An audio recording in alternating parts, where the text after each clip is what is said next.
আসসালামু আলাইকুম রহমতুল্লাহ। সুমন ইলেকট্রিক্যাল ওয়ার্কশপে আপনাদের স্বাগতম। আজ দেখাবো ওয়েল্ডিং মেশিনের কিভাবে ফ্যান চেঞ্জ করতে হয় আর ফ্যানের জন্য প্রবলেমগুলো কী হয় সেটাও জানাবো। ফ্যানের পাওয়ার কারণে আপনার অনেক সময় ডিসপ্লে লাভ পারবে, ফ্যানের কারণে ডিসপ্লে লাভ পারবে, মেশিন আপ ডাউন করবে। আর ফ্যানটা অরিজিনাল 24 ভোল্ট ডিসি হাই স্পিডে লাগাবেন, তাহলে মেশিনটা ঠান্ডা থাকবে, কাটি দীর্ঘক্ষণ চালাবেন। অথবা ফ্যানের জন্য কিন্তু আপনার কাঠি গলা কিন্তু কিছুক্ষণ চলার পর কাঠি গলতে গলতে বন্ধ হয়ে যাবে আর ওসি বাতি আসবে। এই জন্যে যত পারেন ভালো চায়ে ফ্যান কিনবেন এবং ফ্যান লাগাবেন। আমাদের এখানে সকল ধরনের মেশিন গ্যারান্টি সহকারে সার্ভিস করা হয়।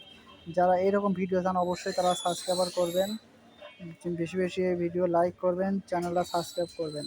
আর আমাদের ঠিকানা বিআরটিসি মার্কেট 2য় তলা A33 নম্বর সুমন ইলেকট্রিক্যাল ওয়ার্কশপ। আমাদের এখানে সকল ধরনের মেশিন গ্যারান্টি সহকারে সার্ভিস করায়।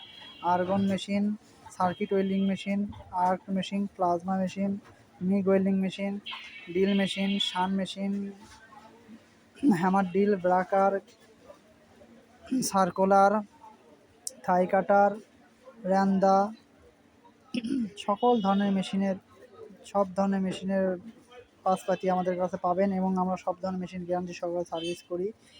এই মেশিনটা সার্ভিস মোটামুটি হয়ে গেছে, পাখা কীভাবে লাগালাম তো দেখতেই পাচ্ছেন। এখন আমরা কাঠিগুলো দেখবো যে কাঠি ঠিক মতো গলে কি না। দেখেন, সরাসরি আপনাদেরকে দেখাচ্ছি লাইভে, আপনারা অবশ্যই। জি আলহামদুলিল্লাহ, ভালো কাঠি গলতেছে, ভোল্টেজ আরও আছে, আমি আরও বাড়াবো। আর এই সর্বনাশ, মাথায় নষ্ট, সেই পরিমাণ কাঠি গলতেছে। যারা এরকম ভিডিও চান তারা অবশ্যই বেশি বেশি লাইক, কমেন্ট, শেয়ার এবং সাবস্ক্রাইব করেন। আর আপনারা কীরকম ভিডিও চান সেটা কমেন্টে অবশ্যই লিখবেন, সেরকম ভিডিও দেওয়ার চেষ্টা করবো ইনশাল্লাহ।